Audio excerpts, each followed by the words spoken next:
Hello guys, welcome back to our channel purse sports. ఈ వీడియోలో మనం ఎస్ఆర్హెచ్ 2026 న్యూ టీమ్ అనాలసిస్ అంటే batting, middle order and bowling depth గురించి explain చేస్తాను. So ఈ వీడియోని ఫుల్గా చూసేయండి. అలాగే మన ఛానల్కి కొత్తగా వచ్చిన వాళ్ళు మరిన్ని ఇలాంటి వీడియోస్ కోసం లైక్, షేర్, సబ్స్క్రైబ్ చేసుకోండి మా. ఫస్ట్ టాప్ ఆర్డర్ బ్యాటింగ్ చూసుకుంటే ఎస్ఆర్హెచ్ ఓపెనింగ్ కాంబినేషన్ లీగ్లో best. Travis head Australian fire power 2025 సీజన్లో 374 రన్స్, 162 స్ట్రైక్ రేట్స్తో బౌలర్పై విరుచుకుపడ్డాడు. అది అలా ఉంటే ట్రావిస్ హెడ్తో పాటు ఓపెనర్గా వచ్చిన యువగడ్డ అభిషేక్ శర్మ సూపర్ ఫామ్లో రాణించాడు. 439 రన్స్, 193 స్ట్రైక్ రేట్తో ఐపీఎల్లో అత్యంత హైయెస్ట్ ఇండివిజువల్ స్కోర్ చేసిన భారత ఆటగాడిగా అభిషేక్ అండ్ టీ20 నంబర్ 1 బ్యాట్స్మెన్గా నిలిచాడు. సో ఎస్ఆర్హెచ్ ఓపెనర్స్ అదుర్స్. ఇక ఇషాన్ కిషన్ అయితే ఫస్ట్ డౌన్ వచ్చి ఇటు బ్యాటింగ్లోనూ అండ్ వికెట్ కీపర్గాను గుడ్ పర్ఫార్మెన్స్ ఇస్తాడు.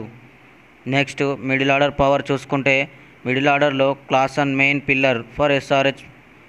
సో ఎస్ఆర్హెచ్ ఫ్యాన్స్ అందరూ ఇతన్ని కాటరెమ్మ కొడుకు అని పిలుస్తారు.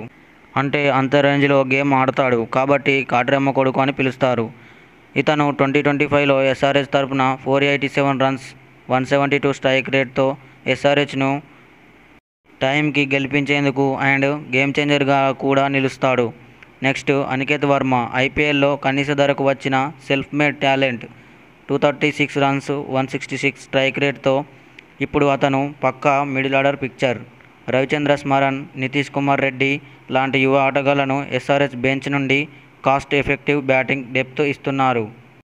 Next allrounder and batting balance చూసుకుంటే అభిషేక్ శర్మ, కమిందు మెండిస్. ఈసారి బ్రైడెన్ కేర్స్. ఇతను బ్యాటింగ్ అండ్ బౌలింగ్ బోత్ మంచి ఆల్రౌండర్గా నిలుస్తాడు. బౌలింగ్లో డెప్త్ చూసుకుంటే Pat Cummins captain, international level star. Death ఓవర్స్లో ఎస్ఆర్హెచ్కి ముఖ్యమైన ప్లేయర్. హర్షల్ పటేల్, జయదేవ్ ఉనద్కట్ లాంటి ఫాస్ట్ బౌలర్లు one more step and Brydon cars కూడా ఫాస్ట్ బౌలర్. ఇందులోనే కమిండు మెండిస్, హర్ష్ దూబే, జీషన్ అన్సారీ యువ స్పిన్నర్లు బ్యాకప్ కావాల్సిందే. కానీ అదే టైంలో జంపా, చాహర్లను రిలీజ్ చేసి ఎస్ఆర్హెచ్ స్పిన్లో కొత్త అవకాశాల మీద బెట్టింగ్ చేసిందని చెప్పవచ్చు. ఆక్షన్లో అయితే ఒక ఎక్స్పీరియన్స్ ప్లేయర్ని తీసుకొని టీంని బౌలింగ్ విషయంలో డెప్త్ పెంచవచ్చు. ఇక last team strategy and depth చూసుకుంటే ఎస్ఆర్హెచ్ మేనేజ్మెంట్ 2026 అగ్రెషన్కు ప్రాధాన్యమిస్తుంది. అంటే 2026లో కూడా మన ఎస్ఆర్హెచ్ ప్లే విత్ ఫైర్ అంటూ ముందుకు రాబోతుంది. టాప్ ఆర్డర్ ప్రపంచ స్థాయి పవర్ హిట్టర్స్ ఉంటారు.